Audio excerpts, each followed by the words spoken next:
Hey guys, welcome to Tall Tales with Taco Bell. My name is Mitch Taco Bell. I'm a Marine retired KC-130 pilot, and I kind of have a little podcast talking about current events or military issues or just people in general that I find interesting. 8 months ago, I was introduced to Lieutenant Colonel Tony Mitchell, and Tony was going through a very horrible situation within the Marine Corps. And what I deem it is a failure of leadership. The COVID crisis has screwed so many Marines and other service members out there that is beyond belief, and it's unforgivable. It's a total collapse of failure of leadership. It's been 8 months. Tony just officially retired and has his ID card and feels comfortable coming on to talk about his experience, which, as I know, he is the only active duty commanding officer to have been relieved due to the COVID failure to take the COVID shot and do the jab, which makes him very unique as senior leadership. So I'm going to bring Tony on. It's going to be an hour, however long Tony wants to talk about what happened, why, and can we ever fix this thing? But I sure hope we can. Tony, thank you so much, man. I know it's been 8 months, and I really appreciate you taking the time, come out, talk to the public about this, because as I told you off air, it's also important because you are a senior leader, and the Marine Corps basically is so vindictive because you refused to take the shot that we're going to get into exactly what they did to you. But hey, a little bit about yourself and your background, and then we'll kick it off.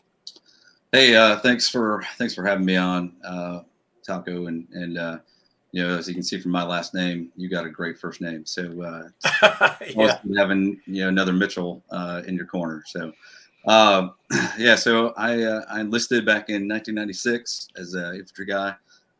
Did that while I was going through college, got my degree. As my brother said, who retired as a gunny, switched over to the dark side and did the rest of my time. All the time being said, I got a picture of you as a youngin', man. Look at that young guy. Yeah, he looks good in a beard now. I do say. You look good. But yeah, no, I was supposed to originally retire in October of last year, 1 October, and this time 1 May, and so that puts me about 4 months shy of 27 total years in the Marine Corps. And yeah, I've done multiple things. I think the one thing that I'm most excited about is I was able to serve in all of the MWSS, from the ground combat to the logistics combat to the air wing to the command element and even the supporting establishment. So I did a time as a regional facilities officer out in the West Coast. So I was able to. Wow. The only thing I didn't do was headquarters of Marine Corps, which I'm That's glad. a blessing. Yeah, that's a blessing. You didn't go up there. Yeah. But let's go back. When COVID first kind of reared its ugly head in December of 20, the Marine Corps, and as everybody, I mean, we're all kind of like, is this for real? I mean, like, you catch this, you die. But then as the statistics started coming out, which got crushed by all social media, if right now, a year and a half ago, we tried to discuss this on my podcast, I've had 2 podcasts removed because of something I said or the guest said, basically talking about COVID and the possible treatments for it. Got the platform removed the episode and gave me a strike. That's why I don't do commercials. YouTube can pound sand. I don't care about them.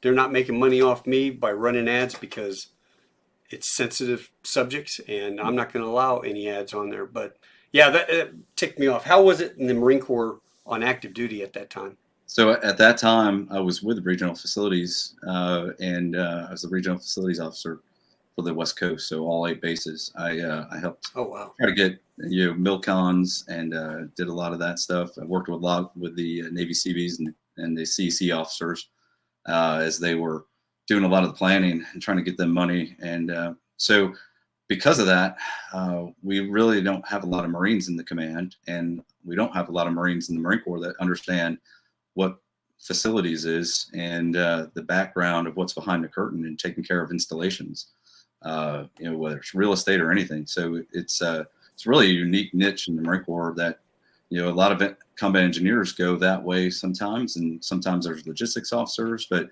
it's one of those where we're kind of half in as a Marine Corps with Marines and half out. So it really depends on how we're doing as a total force. But I was basically turned into the LNO to 1MEF during that time. So I was involved in working 7 days a week with the G5 and G3 planners, going through really dissecting what are we going to do for the installations to kind of combat COVID. How are we going to, if COVID was our enemy, what are we going to do? How are we going to, keep the Marines safe, the family safe, and the installation safe. So I was really the conduit for 1MEF for all that planning. So I was looking at all the data. I was looking at all the research. I got selected for command, and we didn't know if we were gonna leave. And then all of a sudden, 1 May, I got the approval. Yeah, you can go. And we left in 15 May, and we, looked like the Clampetts, moving out of California. We were ready, for anything.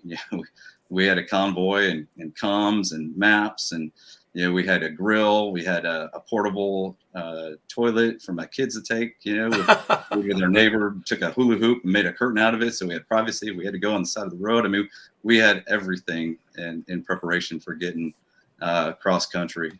But it was really then when I really started looking at all the stats and doing all the research. And I think COVID, there's probably some science behind it, but I'm pretty sure COVID kind of hit California before it blew up in New York at that time, because I was coaching baseball in Little League, and half of my team was out, and SOI West was out, and all the instructor staff. So I think a lot of us had probably COVID before it even got out in the mainstream in New York at the time. And what kind of direction did Headquarters Marine Corps give you on the medically? Did they come out with the most current research and say, hey, mask, we got to wear masks because of the XYZ? Yeah, not at first, and then it started coming out. We had preventative health that was involved, and we're pulling a lot of stuff from the CDC and other government agencies, trying to pull data, brushing off some of the old plans that they had gone through. So it was a lot of uncertainty. There was a lot of trial by error and trying to figure things out and creating a wheel from scratch. But as far as guidance, the guidance came from our higher headquarters and MCICOM and what they were telling us to do as far as the safety of the installations and what we could do, and getting hand wash stations here, and then trying to get camp set up for the worst case if we had people that were positive that we had to segregate. And so we did all the planning to get all those things up and running. And we sent some Marines there, but not in any great numbers, and augmented the hospital there in Camp Pendleton. So a lot of little things that were done, just trying to do what we could with what we had. And based off of the daily musters and stuff like that, was there a sharp rise in deaths because of the result of COVID, or not in the Marine Corps? Because everybody's pretty healthy. Yeah, I mean, we have a young, healthy workforce. In the Marine Corps at that time, active duty wise, I don't think we had 2 deaths qualified as COVID until a year plus into it. And then the last I looked, was well past 8 months ago. I think there was 4 total deaths that were attributed to COVID, but no one that I know of knew what the details were of any of those cases. I just know from what the Marine Corps was putting out stats wise, that there are 4 active duty deaths. And I'm sure there's a lot of other ones in the reserve side that I'm not tracking. But for that year, we didn't have the jab. Operation Warp Speed had started under Trump. Fauci started getting his hooks into it when about 21, or no, in 20, middle of 20, right? Or was it? the Yeah, later half of 20. yeah, as I moved in May of 20 from the West Coast out to the East Coast, so I could, get set up for command. Now, how did that affect you? I mean, how was it to make that decision? Did they make it voluntary at that point, or did they make it mandatory? They did not. I had to request. I had to request to actually travel to PCS and to leave, and I I had to get a approval from the East Coast that I could travel there and leave and take command. So it wasn't really voluntary. It wasn't really mandatory. It was, I can't remember exactly how it was portrayed or directed to me, but I just know I remember having to request permission to go over there to travel. But my family is really healthy. I think the last time my kids saw a doctor, for anything other than a broken bone or dental was over 7 years ago. Yeah. We're very health conscious, and one of the reasons why I was keying in on what was going on too. Well, see, what drives me nuts is our family got it. We got the full 2 week dose, and that would have been November of 21. Yeah, because it was my birthday. I'd flown up to DC, came back. I was doing a podcast. It's Tuesday night, and I'm having a little cough. I'm having to mute the microphone, cough. And then that night, I didn't sleep at all. I'm hacking all night. Next day, I got a fever. I'm like, oh crap, you got to be kidding me. Because I had gone out to dinner with 4 of my buddies up there in Arlington, Virginia. And I flew with a co-pilot whose husband, her husband had just recovered from cancer. So she's very health conscious not to get him infected because of his antibodies at the time. So the first person I called was her, and I'm like, hey, I got to tell you, I'm so sorry, but I've come down with COVID. She never got it. My 4 buddies, the guy that drove me in the car and the 4 guys, never got it. But we got it, and the whole family got it, and we had it for 2 weeks. And then fast forward, we had COVID for 3 days in the spring. And then December, we had COVID for literally 2 hours. It was whichever the other, The Omicron or yeah, whatever the deal was out there, the short one. But it put my dad in the hospital for 3 weeks and really affected him much differently than it affected myself or the family. It literally, the 3 day one, I thought it was allergies. And then the 2 hour one, we all got it. We got a fever for 2 hours, and then all of a sudden we're all good to go. So when my company came out and said, you will take the jab, you're going to take the jab or you're going to get fired. And I'm going, well, I'm looking at research that says if you already have the antibodies, especially as many times as we've had it, we should be immune. We should be good. But no, they were saying, no, you got to take the jab or you get fired by this date. And it was a very hard decision for me, one that made me very angry. I took the J&J because I thought that was the least offensive. I'm not going to take that mRNA crap. But the still having to take that, I told my family, you're not going to take it. Well, the school's going to require, no, you're not taking it. And my daughter was in college. Well, everybody's getting it. I said, don't be a sheep. I've got a million shots in me from anthrax to whatever BS the government's put into my body.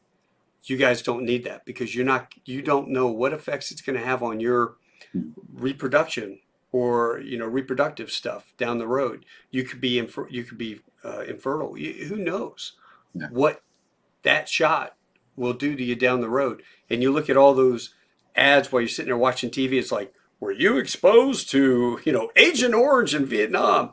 Well, were you exposed to the burn pits or the drinking water in Camp Lejeune? Years later you get a lawsuit, but that doesn't do you any good when you're dealing with all the medical issues, right? Yeah, the ads for the Lejeune water is nonstop out here right now. Oh man, I got I don't know how many messages, and I'm like, yeah, I spent a total of 2 months on Lejeune, and I drink bottled water. I never liked the water there, but no, that whole thing really bothered me. So come January of 22, is when you put in for your retirement, right?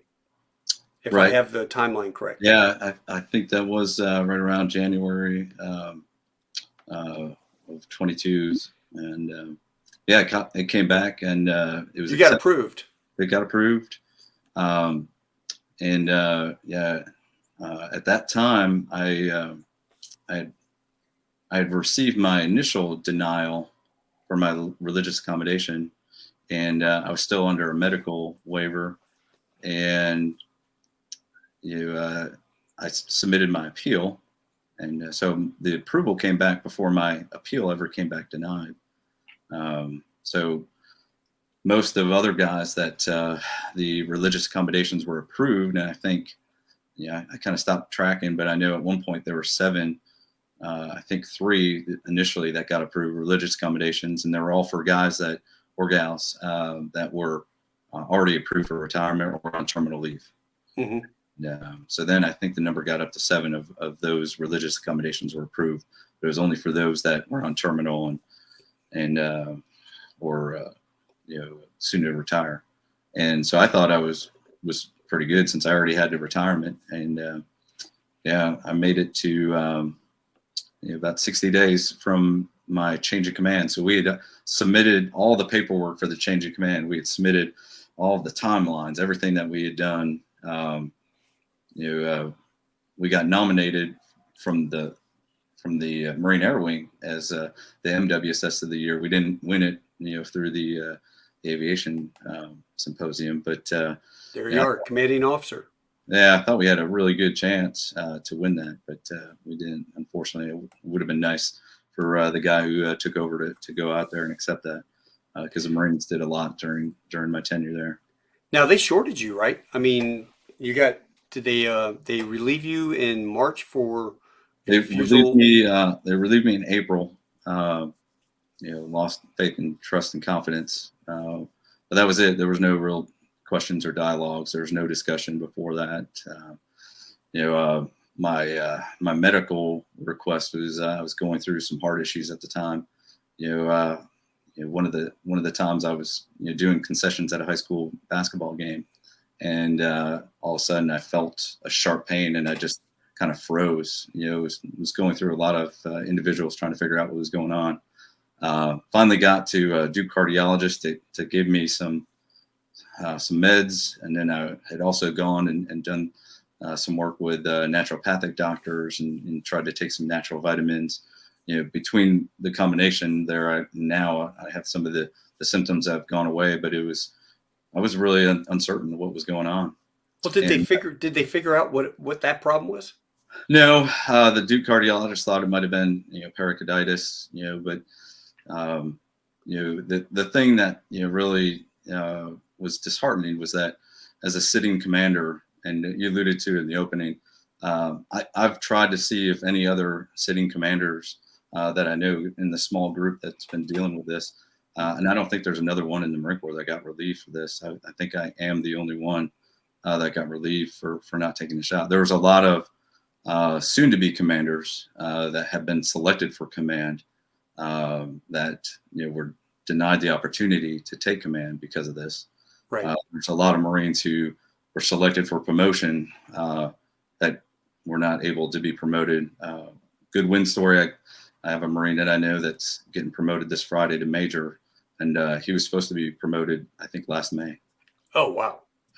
So, and there's a lot of, I have a Coast Guard friend who did 16 years, and the good thing is they let him go honorably, but he was at 16 years, and now he's going to be working for the Coast Guard as a civilian.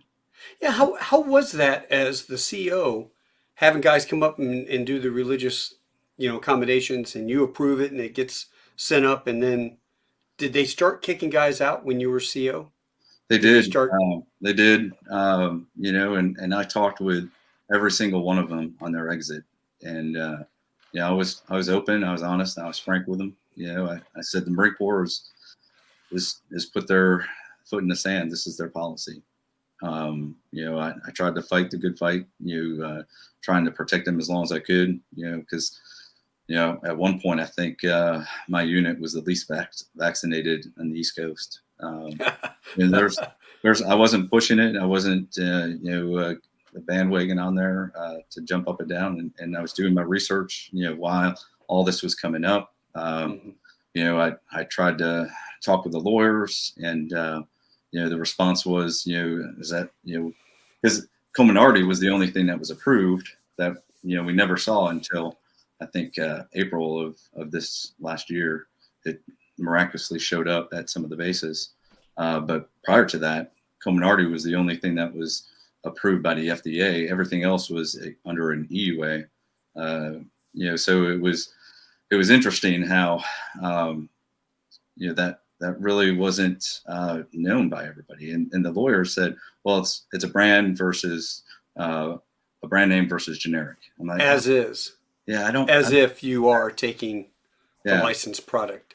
Yeah, and then there was other individuals at the DoD that set policy that we can talk about what was right policy or not policy, but at the end of the day, there was existing orders that talk to serology. Like your point of, well, if I already had it, then why do I need to get it? And I went and got a test, and the pharmacist looked at my results, and she said, did you have COVID? And I said, I don't know. She said, well, did you get the shot? And I said, no. She said, don't. Your antibodies are off the charts. Like I came back, and whatever the fluorescent color was, mine was glowing. And she said, yeah, don't get the shot. It's not worth it. You got the California COVID. Yeah. It's hot pink. Right. And then, I knew I after the fact, I know that I was in close proximity with Marines that tested positive the next day, never got COVID. There was a gentleman and his wife from church that they were both had COVID. And I went to their house, I shook their hand, I gave them soup, never got COVID. And through my research, I even looked at documents from Pfizer that talked about, all the after effects. One of the things that stuck out to me that I felt so bad for all the female Marines was that, it talked in there that they didn't know what this did to male fertility or female fertility, that they owned it on that document, the one that was the data sheet that comes with the shots. And to me, that, why would any woman who ever would think or hope to have kids, roll the coin or flip the dice, to me, for the young population, that was the least affected, why would we do that? And I went to the safety website, to try to see, well, what's my chances? So I went to the Marine Corps website, and I'm not very good at math, and I'm not going to do math in public here, but I went to the Marine Corps website, and I looked at the total number of Marines, the total number of death, and I got the ratio. Then I went to the safety site where it says you have a 1 in X chance of dying of cancer, 1 in X, and I was like, okay, so I was more at risk of dying from a dog mauling me than I was dying from COVID. I think more people have died since getting the jab. Yeah. But they're not talking about that, are they? Well, no. I mean, some of the folks that I follow are talking about the sheer volume of deaths right now. Have gone up. Just if you just look at the number of deaths each year, the last 2 years have gone up and up.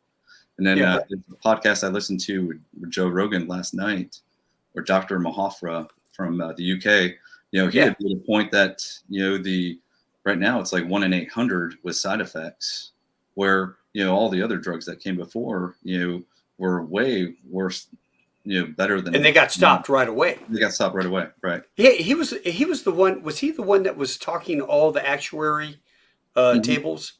I listened to that one. That was a fantastic podcast. If people go back and listen, despite your politics or what your views are, that you've got to get it to save lives, yay, whatever.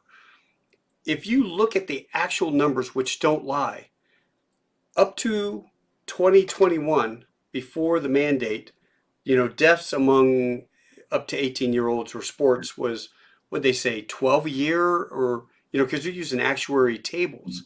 And they have the actual numbers of people that died because the life insurance has to be paid out. Right. So they know how many people die in certain age brackets. and or die in sports and in the whole 9 yards.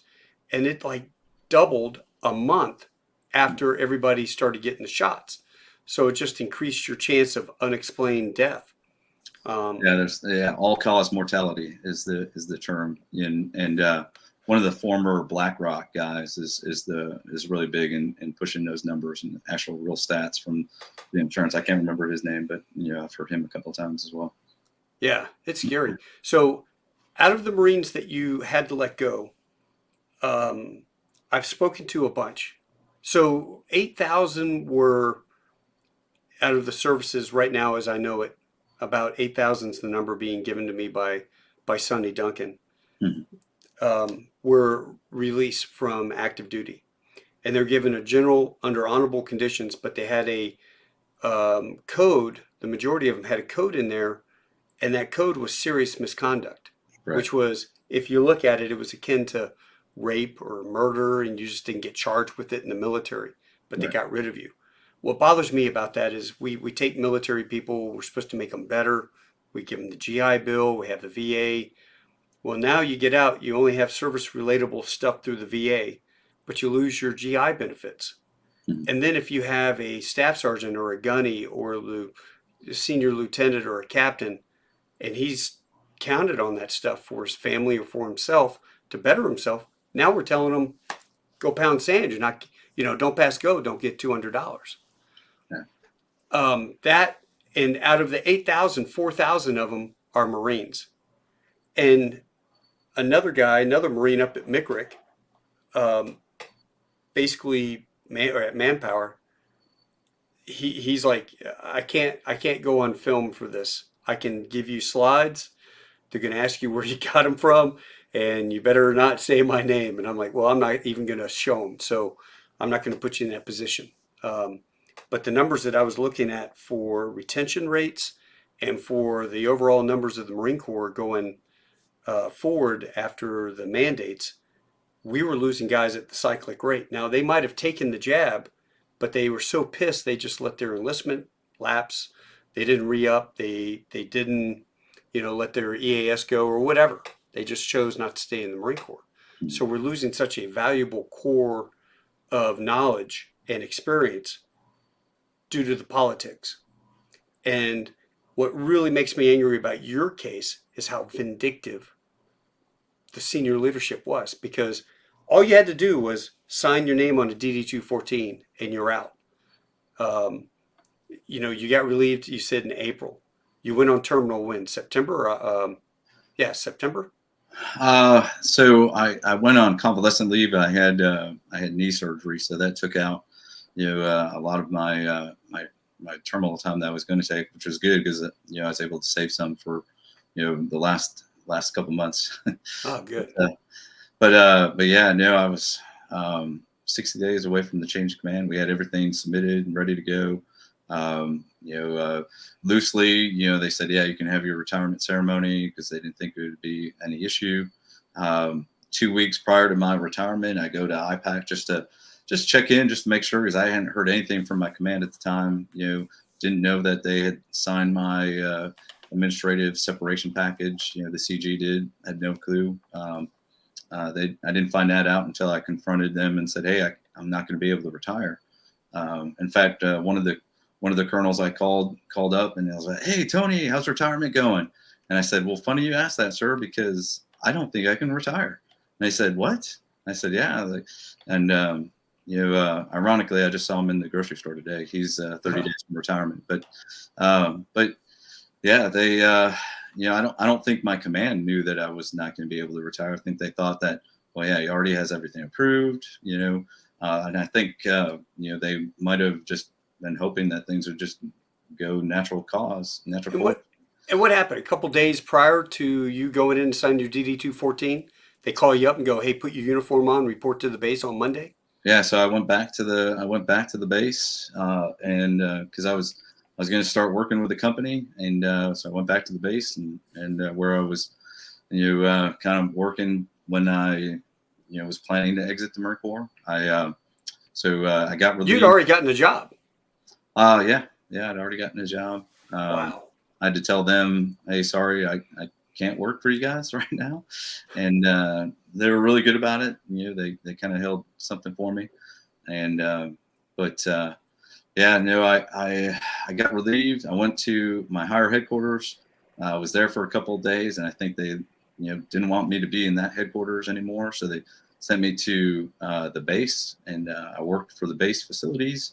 Just process improvement, trying to make surfaces gaps and do what we do in war fighting for the facilities guys, and trying to help process improvement and redo their brochure for how to follow the facilities calls for the commands, and just whatever I could try to help them out. And So you're sitting at a desk with a mask on. They've completely forgotten you by now, right? Or did they give you an Article 92? they did. They gave me Article 92 that as of last week, it was still my own PF, and I have no desire to take it out. The only downside is I asked them to put my rebuttal in there, but that never got into my official records. It's supposed to all be removed, but at this point, I'll leave it in there as a badge of honor, right now. But You're the only guy. That's yeah. amazing. So normally you hear about when guys get fired, right? yeah. It makes stars and stripes, right? Yeah. Or, it makes Marine Corps Times. So-and-so got relieved for a failure or loss of confidence. Blah, blah, blah. So some letter never got submitted. I don't know the in and outs of how those letters get submitted, but somehow that was never known. So it's interesting. I don't know what the background is on that, but not that I really wanted to talk to anybody. I really didn't until now, and now that I'm out. But because I didn't want to make anything worse, right? Right. I watched a podcast from a former colonel that talked about stepping out unlawful orders, and you can do that, but it's at your own cost, right? And when you do that, and the proper thing for an officer, kind of the synopsis of this was to resign and get out, and then be an advocate. So but they were going to kick you out at 26 years, right? And no retirement. So no retirement, no TRICARE, no nothing. After giving your life 4 tours, 2 in Iraq, 2 in Afghanistan, and you get zip, right? Well, in fairness, my mom was going to recommend separation with an honorable, recommended an honorable discharge, and I think they would have recommended me getting the full retirement. That was their recommendation. I don't know what. But the recommendation has to go up to Headquarters Marine Corps. Right. And as far as I know, that they've been just vindictive as hell on folks. I was really I was really in a fortunate spot. There's a lot of, I alluded to the Coast Guardsmen, but there's a lot of Marines that were not in as good of a position as I was. I'd already had retirement papers, well over my 20 years. They really couldn't take me to a board of inquiry because we can't recommend retention because you already were recommended for retirement. So. And they couldn't take me to a court martial because, the NDAA language said that the worst that we could get was a general under other than honorable conditions, right? Or general under honorable conditions. So, so they were really in a juxtaposition, what to do with me. I really think, and as the only one, it just, I knew General Berger. I was in his office when he was the Division CG in Afghanistan. I know if he recognized me, maybe not now with the beard, but I think he would recognize me. We've crossed paths a couple of times. I wish I could have talked to him. I wish I could have talked to my leadership more about what I was going through, or what I was trying to do for myself, and my health, and my well-being. We talked about the Marines that were getting out, and I talked to each one and every one of them, and they all understood, that I had their back, and I was trying to do the right thing for them and trying to help them. But they all got the boot. One of my failures, and I probably should have done better is, when I submitted, their paperwork, I put a general. I didn't put, honorable. I didn't put general, honorable discharge and throw that up. I left it as the general because I knew that's what they were going to get. The one saving grace is, I made sure that the order wasn't my order; it was the commandant's order. To do the vaccination. And they knew that I was open and honest with them. And Yeah, especially, because I mean, you basically, I'm not taking it, right? yeah, God, how many guys do you think you had to send off? I think it was 13 total, I believe. I think there was one, if I had to guess, was the type of guy that, hey, this is my easiest way to get back home to John to Jane, right? Mm, This is an easy ticket. I can just do this. I get out of general, a couple of years. I can write the Bureau of Naval Corrections and get it changed back to honorable.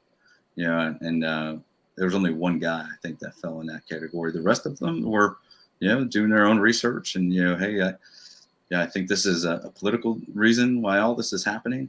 And yeah, my response now to individuals who think it was about safety, I'm like, well, if it was a political act that got this removed, was it not a political act to get this started?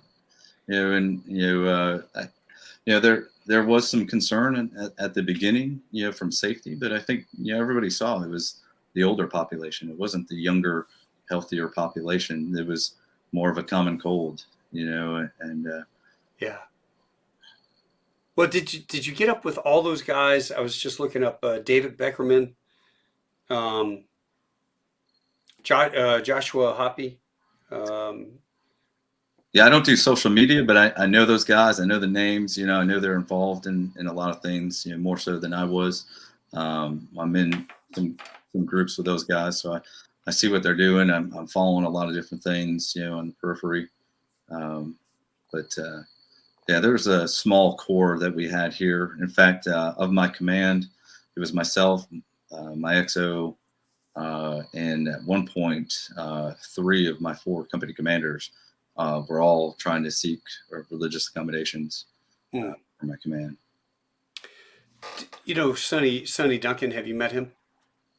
I haven't. I've talked to him and Hank on the phone while they were heading out to a legal Hank. meeting. He said to say howdy, by the way. Yeah, yeah, yeah, yeah. Got to pull his name up too. Sonny, I promised him. I said if there's anything I can do within my capacity to get you hired at an airline, if you get out, don't worry about your retirement. You get out, I will get you hired. I will do everything in my power. And we just got Sonny hired at Oh, my that's awesome. airline. Yeah. So he's just waiting. And so, the one saving grace was when the new Congress came in. Had they not come in, you would still be absolutely screwed at this point, would you not? I would be, but I wouldn't have ceded my moral high ground, right? And there's greatness for me that this came down, and I've been fortunate, and my family is fortunate that I can collect a retirement check. But at the same token, though, you know, because they did that, it's kind of swept everything under the rug. So the court case that is kind of stalled, that was Mm. going, where I think a lot of this stuff probably could have came out to light, and maybe we could prevent this from happening in the future. Well, Um, I would hope that the Marine Corps, all the services, would do the right thing. Every person that they released, they're not going to want to come back. You can't give me the shaft like that and expect me to want to come back and work for you. I've already moved on. But I would hope that they go back and change all of the records because that is so unsat to me. That's not that is not taking care of your people. And what do they always drill into you? Take care of your people. right. Take care of your people. Yeah, Lieutenant, take care of your Marines. You take care of your Marines, they're going to take care of you. Yeah, We've mission we've first. Marine all Corps. yeah, we've all been drilled into that servant leadership and take care of our people. And yet the spineless wonders up there, starting with Milley, I'm going to say it, Milley and um, Secretary of Defense um, Austin. That those guys did nothing for taking care of our military, taking care of our readiness. And in fact, I would argue that they have done more to cripple the United States military than any single army could ever do, with the number of people that have left the military over this. and the recruiting of the kids not wanting to get the shot, back before that January deal happened. But so do you know how many other folks were in, the twilight zone with like you sitting there at Lejeune waiting to find out what was going to happen or around the Marine Corps? Anybody Uh, ever talk about that? there's a small group that I know that were in similar circumstances. The total numbers, I never really paid attention to. Is mostly the relationships with those that I did know, and strengthening, supporting each other. I got I didn't have any leadership support. From as a lieutenant colonel, there was no colonels or generals that were reaching out to help me out or ask, right? So for me, all of the strength came from the junior ranks, and I got a lot more strength and a lot more resolve in watching them go through their struggles than it was through me, really. To be frank, through the majors and the captains and the chief warrant officers, there was one colonel that I knew that was supportive of, not in my direct chain of command, but I knew him, and those guys and girls and ladies were very pivotal in giving me the strength as well as the support from my wife. I wouldn't have been able to do it, and she was ready to say no to the retirement check if we had to, and like I said, I mean That's a big issue. Yeah, the politics is unfortunate, and it was a fortunate, for me and to being able to retire and to not be on the officer's disciplinary notebook anymore. But well, let me ask you this: having been shafted like this, because out of all the people that I've talked to, losing your command, it's like, why do you even want to be a CO? I mean, everyone strived to be a commanding officer of a unit one day. That was what you wanted. right. But the fact, I mean, and then if you got a DUI, well, it was kind of obvious you're going to get out. Or you stand up in front of your Marines, you say something that was not politically correct. Right. All of a sudden you get relieved. I mean, there's so many pitfalls. It makes you wonder why anyone wants to be a CO. Such a prestigious deal, and nothing like leading Marines, right? So you become a leader of Marines, commanding officer. You are the guy. I mean, I worship my old CO at MWSS 274. You go to that point. Would you recommend your son comes up to you, and you have 4 kids? Your oldest son, 17, comes up to you and says, "Dad, I want to join the Marines." What do you say? Are you still for it or against it or ambiguous? What do you say to I'm your neighbor's kid? Yeah, I mean, I've talked to a couple of kids, not my own, about joining. I give them the good and the bad, right? The Marine Corps might not take care of Marines, but the Marines take care of Marines, and that's, that's where, the goodness of the Marine Corps is. I think leadership thinks that throwing money at retention is going to solve this, but money's not going to solve this. Right. It starts with the heart. Lead with the heart, and the body will follow. And so I give them the straight answers. I give them what is good and what is bad. There's a lot of bureaucracy, but there's a lot of goodness still in the Marine Corps. I believe and I hope that the Marine Corps is going to come out of this dip in retention issues even stronger. But it's hard for me going through this, where me as the highest that I ever thought I would be, as thinking back to my Lance Corporal days, I never thought I'd be an officer. I would see an officer and I'd walk the other direction. I never thought I'd be in this position and or have that position, and so it's hard for me to be 100% open.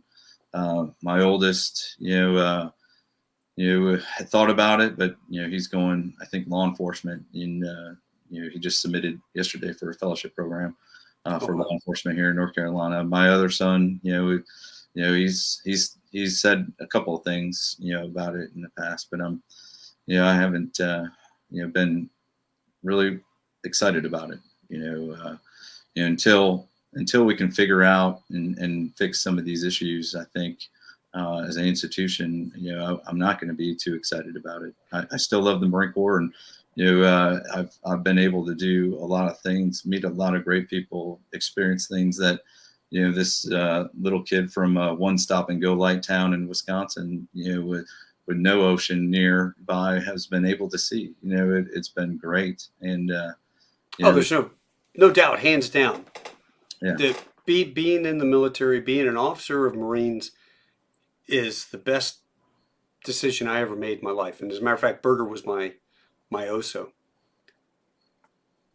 But as COIs, we're centers of influence. Did you ever do recruiting duty?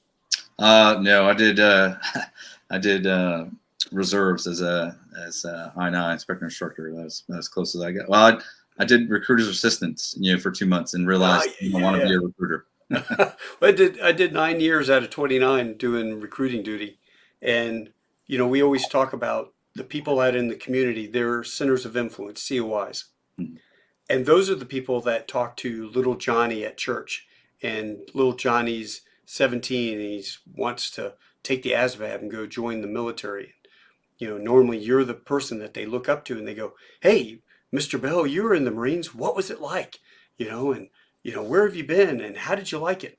I still talk about all the positive stuff. I don't, as I tell folks, I don't miss the circus, but I miss the clowns.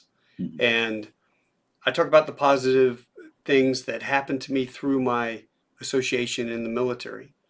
Would I recommend it now? Well, if you don't have to take that jab, yeah, if they made it voluntary, I wouldn't have an issue. If it was voluntary, I might even say, you know what, maybe I ought to get this. But when you make it mandatory and then you double down on dumb in terms of what you do to people because they refuse your order, that's when I really kind of start getting pissed off because it's not for the health of these young, healthy guys. Mhm. It's for a political agenda, and that's what makes me angry. So if you let's phrase this question this way: if you were to tell the Marine Corps, when you look at what's going on, say with Bud Light, right? Mhm. Bud Light, fine, that executive decided we're going to have this Dylan person be our spokesperson, and we're going to get rid of the frat boy image. They just totally destroyed their brand. I equate that to kind of like the Marine Corps. Hey, you know what? We're just going to make everybody take the shot, even though we're getting stuff back about the safety of it and the efficacy and all that. We're still going to make people do it. Or if you don't follow my orders, we're going to hammer you. But how do you fix? Does the Marine Corps come out and apologize? Does all the services come out and apologize? How do you tell the military, and we're talking Austin and Millie, how do you tell those two guys what they need to do to right the ship, to fix the rudder on this ship? What would be your suggestion? I think honesty is the best policy, right? If they just don't know or didn't know, like, come out and tell us you didn't know, you didn't understand. Like, there's a lot of people that were trying to figure this out, didn't understand. There's for some people this is new. I mean, for some people, they hear coronavirus and like, oh yeah, we've had many coronaviruses. That's why it's the 19th now. There's been 18 other versions of coronaviruses before, and we can get through this. And I think if they came out and were open and honest and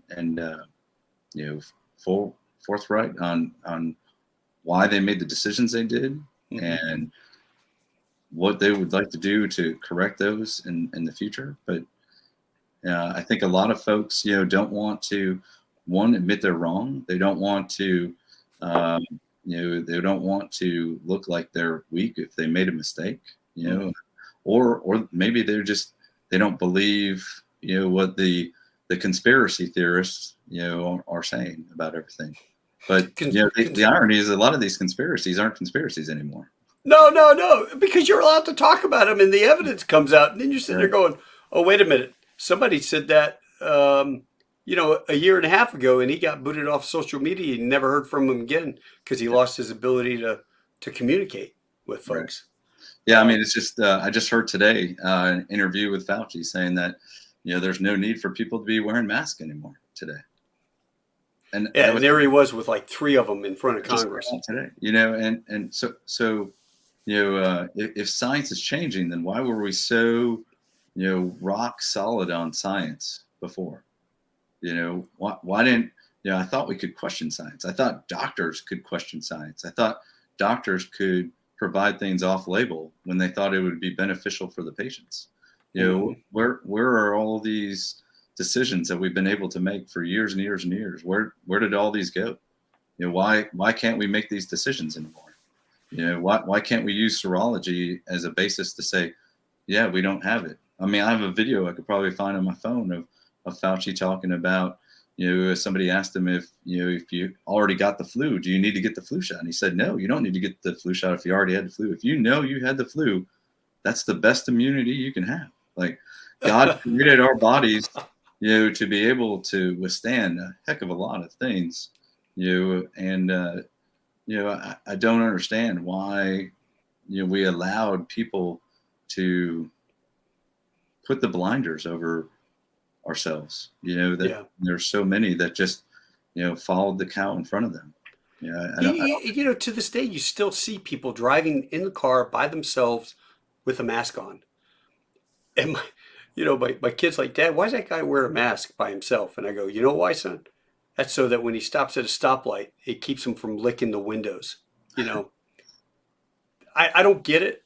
Maybe you enjoy the smell of your coffee breath over and over again, but I guarantee you, I had a sinus operation because you remember I told you I had it for 3 days, and I thought it was I had cut the grass, and I thought it was all change of season stuff, allergies. Well, I get infected on my right side, and it got to the point that when I tilted my head, I could feel the liquid moving through the sinus cavities. It felt like an ocean kind of moving in your head. And I went flying once, and I'm going, I can't bend over because if I do or do anything quickly, it would kind of throw me off kilter. So that's not good. So I go into the doc.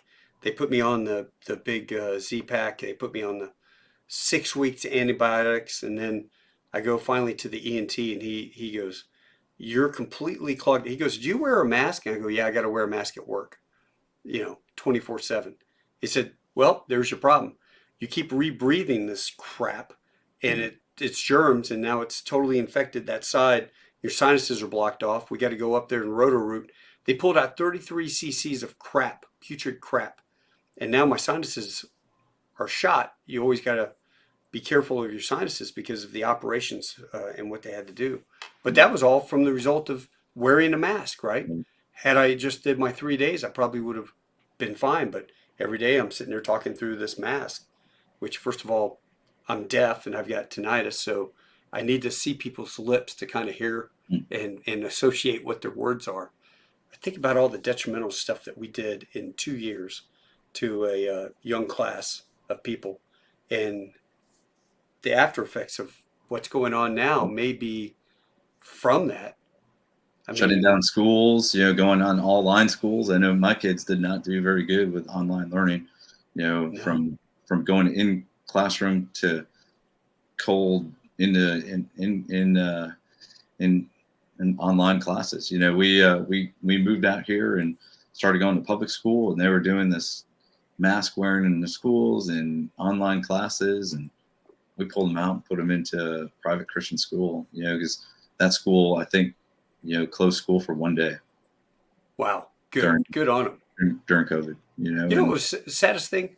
I went out to San Diego to go visit one of my Marines out there, and he took me up to Pendleton, and we're driving around Pendleton, and there's all these Marines up there doing PT with mask on. I'm like, how the hell? Yeah.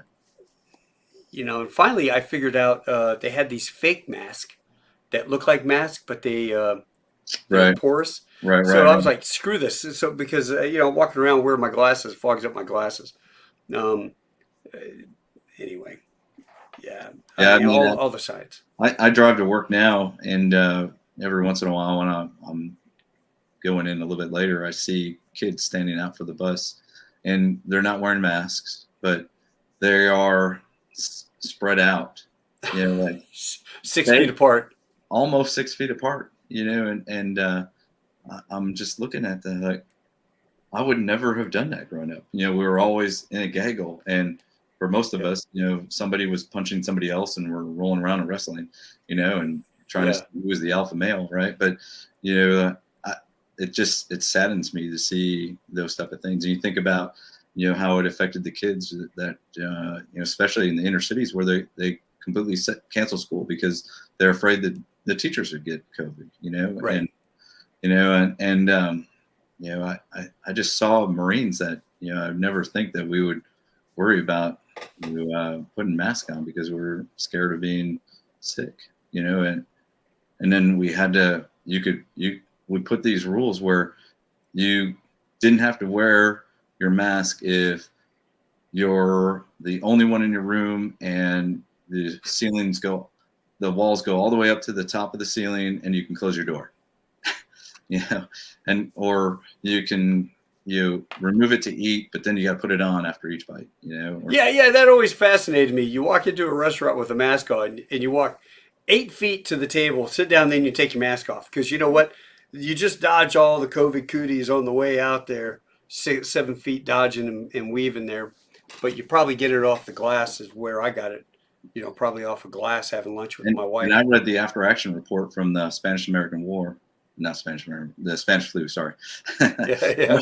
Read the after action from the Spanish flu that came here in early 1900s, and they were boiling their masks every night to try to do that, and they still couldn't stop the spread. Yeah. And then I hear stories from a company that used to make masks in Jacksonville, North Carolina, that went out of business because they couldn't prove in court that, and these are masks for minors, that the molecules couldn't trap the molecules, and the mining molecules are way bigger than the COVID. So I heard one person say it's like sand trying to go through chain link fence. It might stop a few, but there's still stuff that's coming in or going out. Especially if it's not perfectly fitted. So just the absence of common sense or critical thought is during this whole process was just alarming. There's no Marine Corps 0505 planner that would look at a problem this way and do the 360 around it and come to the same conclusion that we need to separate, we need to do this, we need to. I'm almost confident that all those planners that we put all of our money into in the Marine Corps, wouldn't be able to figure out that, okay, maybe we need to try something else. Yeah, it's nuts, man. It really is. So years from now, they're probably going to find out that, yes, Fauci, he paid all the money for the research, and yes, the Chinese released it on purpose, and they let everybody travel out of there to go to the States to get everybody affected all around the world. Kind of like Lyme's disease. Have you ever heard this one about Lyme's disease? Yeah. They're saying that Lyme's disease was developed in a lab up in the Northeast.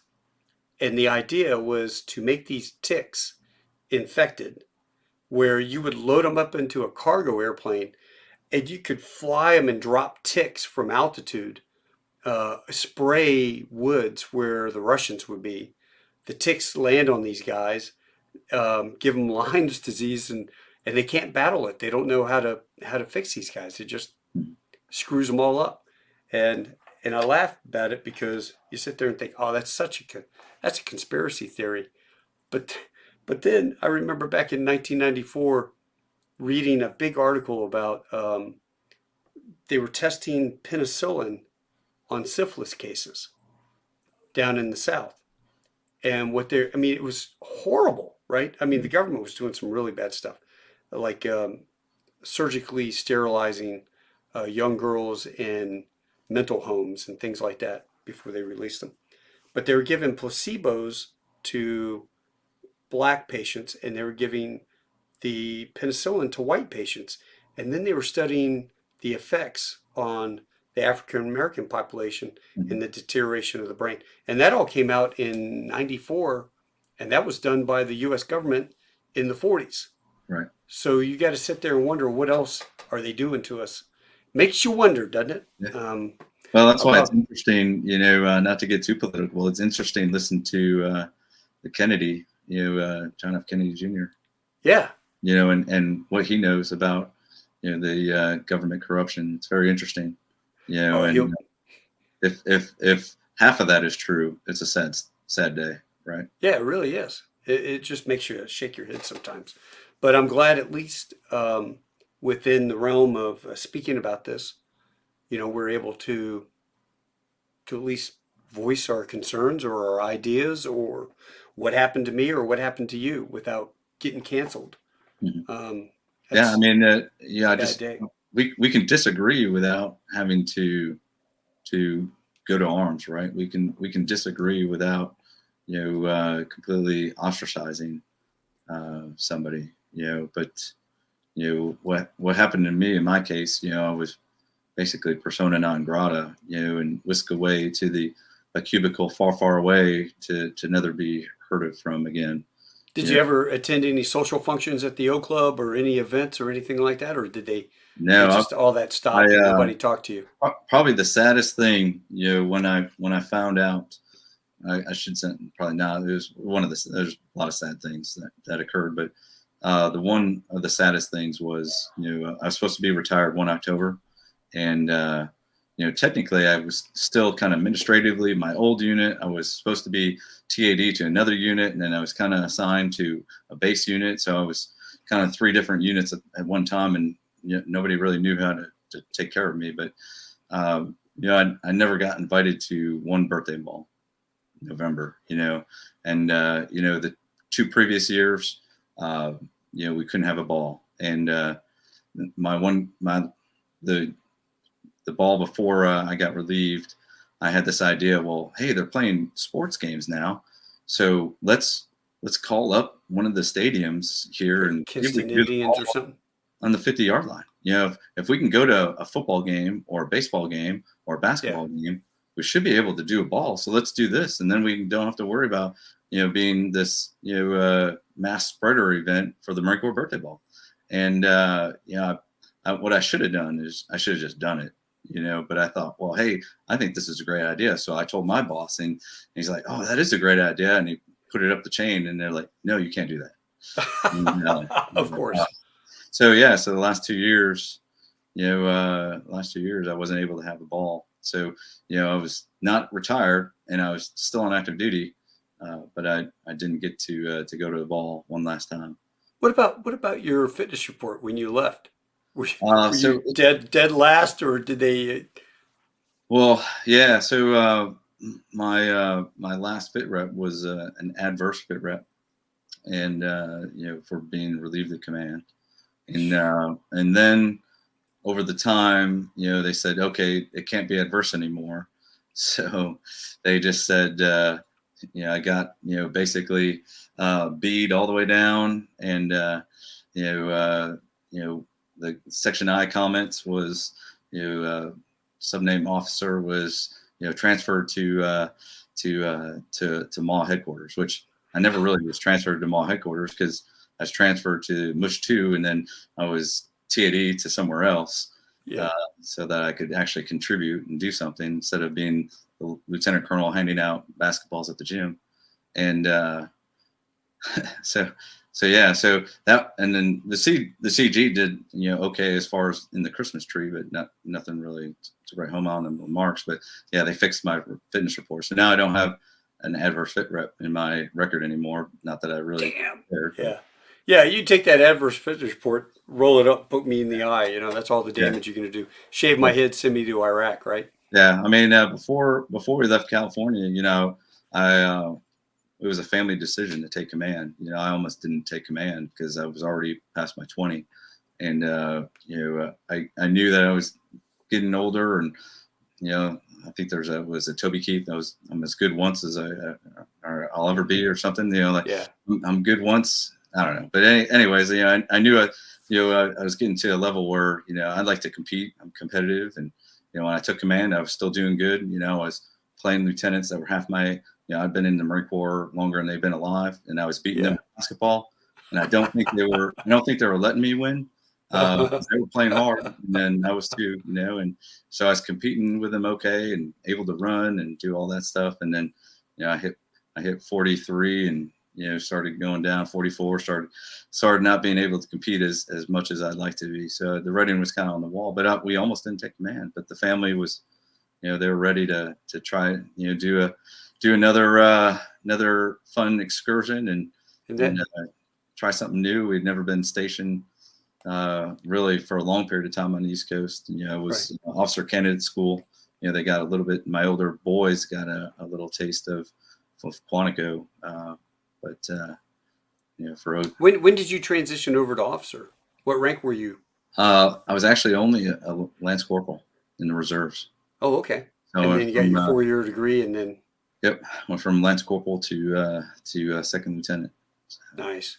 And here's your retirement, right? Beautiful family. Yeah, that was my retirement last June. We because of everything going on, I had my retiring officer and myself were the only ones in uniform.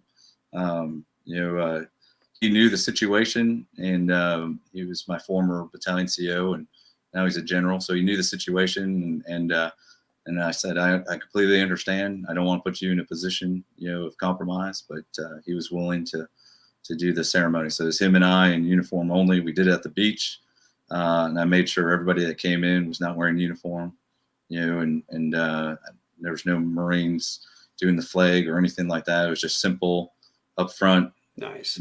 And that was the only ceremony that my mom had ever been to. So she didn't make it out to my brother's retirement, and I was hoping she was going to be able to make it to the actual chain of command, because we did it on the day my retirement on the beach was actually the day that I was supposed to have changed command with my unit, and we did it on the beach there. And that's a. I'm glad you were able to do that, because that's an important part of the whole big circle deal, and for the young guys to see that was my boss. Now he's retired. That'll be me one day. Aspirations, But we only had a small group, maybe 20 Marines that showed up. There's just some of the officers and the guy who actually, they put an interim guy in. No offense to pilots, and he's a great guy. No issues with the guy that took over in the interim. But he was receiving briefs on demo ranges, and I don't know how familiar you are with demolitions, but as a pilot, I wouldn't think you know too much about demolitions training. So it's interesting. We don't trust Tony to do the last 60 days because he can't listen to an order to take a COVID shot, but we can just bring a pilot in that doesn't know anything about demo and doesn't know anything about aviation. But he took the shot and he took the booster, right? Yeah. And again, a great guy, and I have no ill will towards him. But it's those decisions at the top that just make you scratch your head. Again, back to the common sense thing. Everybody was nobody wanted, the senior leaders didn't want to step out of line. I've heard comments from multiple people, at the colonel at the 06 level that would never go on record to say anything, but never stepped out of ranks, to intervene or to step in. And maybe the commandant and the sergeant major of the Marine Corps did, and maybe they did fight the good fight. I would hope that they did, but it's unfortunate that I couldn't finish the race that I'd started, and I wasn't able to really say goodbye to the Marines that had really done phenomenal things in the 2 years that I was with them. And that was bad. Well, you can say goodbye now, right?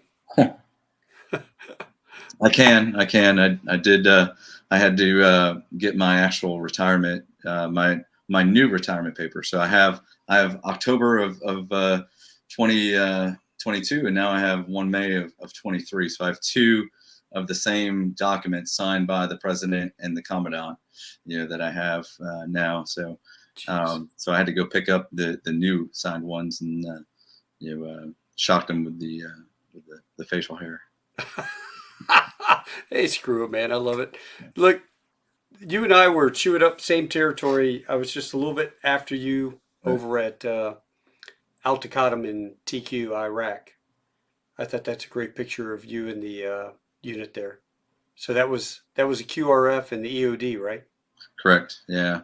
So we responded to all the IDs in between Ramada and Fallujah, and then south of the lake there. And then I Yeah. had a team that did the airfield security there at TQ. Yeah, you know what I used to do is I was I was part of this group. I got like five, maybe seven care packages a day.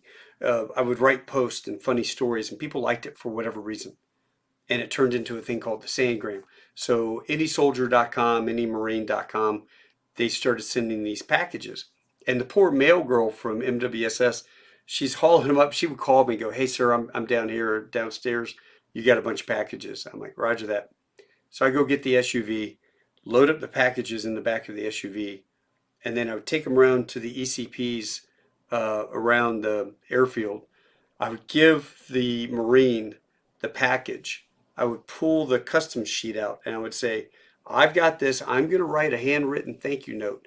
You're going to take that custom. All I ask you to do is you tell that person back in Kansas that you want to be supported. Major Bell is taken care of, and you want to be the person that they can support. And all packages go to you." And he's like, "Okay, sir." I would open it up, hand warmers, and all sorts of cool stuff. Yes. But that I do that to all the Marines that were around the airfield, and I would take cigars out to all the helo guys over there in the frog pad and lily pad or whatever they called it, and take them over to the MWSS guys. Take them over. Some of the MWSS guys hooked me up. We went out. We went out to the junkyard, and I was looking at stuff, and I found a Russian MiG-28 engine. Oh, wow. And what I did was I grabbed these MWSS kids with a blowtorch, Hmm. and we got as close as we could to the engine, and then we cut the entire first stage of the engine out, and then we took it back to the hangar there, and we took it apart, and I gave each one of them. I mean, there were 20 some blades. I gave each one of them a blade that they could take home. It's titanium, and then I kept like five, and I gave out a bunch to different people around the base that had taken care of me during my tour, supply kid and Yeah. all sorts of guys. So That you know, reminds me, my first tour to Iraq, after the major combat was over, I came back to Ali al Salim, and we turned that base over to the Kuwaitis. And at that time, I had acquired a John Deere carryall from the Air Force, which statute of limitations probably okay. I could probably talk about it now, but yeah, I acquired that from the Air Force, and I traded it to the Brits because they needed one, and I knew we were leaving here soon, so I traded that to the Brits, and I got a box full of uniforms, and I gave that out to the Marines. I had parka jackets and oh, nice. desert uniforms. I just gave that to all the Marines that I had working with me, and I actually wore that yesterday. My wife, because it was cold out here and we're playing a game outside, and she actually took a snap of me. I hadn't worn it in 20 some years, but Oh, you got to send me a picture of it. I've got a bunch yeah, of British stuff too. Love it. yeah, so Yeah. it's pretty neat. Well, listen, man, I can't thank you enough for taking the time to come on the show and talk about this. I know it's been a lot of weight on your shoulders over the last 8 months. It would be a lot of weight. It would make me gain a lot of weight, having that extra 1,000 pounds. Wondering, okay, well, at least you knew you had a job. If they cut you off, Mhm. but still, the fact that you were getting ramrodded like that, and you're a pariah, you're not part of the team, you can't take a shot, whatever the other guys want to say about you. Um, I'm proud of you. I really am. I'm proud of you for sticking up for what you believed in and making that ultimate sacrifice, being the example, because you probably saved a bunch of people that decided not to do it or get out. And, time will tell what the effect of the shot will be. And until that point, we'll just have to speculate. But you and the entire group of guys, Hank and all those guys that I interviewed, and Sonny, I am extremely proud of you all standing up for your rights and your beliefs. That's the problem with America, and most people don't anymore. They just cave in. And I hate to say I caved in and took the shot too, but it still bothers me. You know, it's like an integrity violation. You just never get over it. You just, God, I can't believe I did that. I can't believe I did that. Damn it. You know, so it is what it is. It's history. But as long as we can make people aware of it and talk about it, maybe we won't repeat history. And maybe Headquarters Marine Corps or DOD might listen to the words of a former commander, because you had some great wisdom on how you could fix this issue. Maybe the folks over at Bud Light ought to hire you. No, well, I don't know. I'm a Wisconsin guy, so I don't know. I don't know if I could go to Budweiser or an Anheuser-Busch, but What's the closest town you had up there in Wisconsin to you? Closest town? Yeah, big one. Lake Geneva was relatively big, and then I grew up kind of equidistant between Milwaukee, Madison, Rockford, and Chicago, so I was kind of in the center. So Okay. it's pretty close to get to all of those. But Because I used to fly, I recruited out of Kansas City. okay, So for 3 years, I flew around the upper Midwest, and I took the commandant to Stevens Point to give okay, an award to the PT stud of OCS that summer, Mhm. PLC PT stud. Used to fly up to Michigan. I'd do this big circuit east, and then as I worked my way up through Kalamazoo, I go to Lansing, Houghton, Michigan, and then come around the backside. It would be the most beautiful scenery flying an airplane in the fall, and you're just looking at what do they call it? The Copper Valley. Just the beautiful leaves, the reds and the yellows and the oranges, and all the little tiny lakes. And all the little lakes have a little tiny house next to it, and you're like, there's no way they have electricity out to these places and stuff. But it is absolutely gorgeous countryside. You're blessed to be up there. Well, yeah, I think we still got some family back there, but we've enjoyed the quiet life here of North Carolina and Eastern North Carolina. We got the intercoastal that's right next door, and we don't have to shovel snow, which is Yeah, true. And you're outside of Lejeune, right? So about 25 miles from Lejeune, so right on the intercoastal. So real close to, I guess, the biggest town, Swansboro. Okay. And we're a mile. We're kind of in between those two. So. Well, I'm going to make it back out there. I've got a buddy, King Caps. Go stay with him, and I've got this fascination walking along the Neuse River and finding prehistoric shark teeth. It's pretty cool. It's a little hobby. Yeah. No, we'll look forward to it. Well, listen, you hang out for just a minute. I'm going to say goodbye, and I can't thank you enough. I know everyone will put comments. This is not a live interview. We're taping this because of time constraints and schedules, but I certainly do appreciate you being along with us for the ride. Well, thank you. Thank you for your time, and appreciate talking with you. You bet. Hold on one second. All right. Hey, ladies and gentlemen, thanks for hanging out and watching Tall Tales with Taco. If you like it, share it, subscribe, tell your friends, and see what you think. Because I get a little passionate about some things. I'm definitely passionate about this, as you can hear from our conversation. That was the wrong thing to do to outstanding lieutenant colonel in this Marine Corps. But you know what? Maybe they'll rectify. Maybe they'll say, I'm sorry. We'll just have to see what happens. Until then, adios, hasta luego, sa wiedersehen, tschüss, sheshini, au revoir, domrigato gazamis, tando shinde, kudasai, ciao, arrivederci, tashikur, assalamu alaikum, mahala, do widzenia, das vidania. Yeah, I hit them all, right? You guys have a great night. We'll see ya.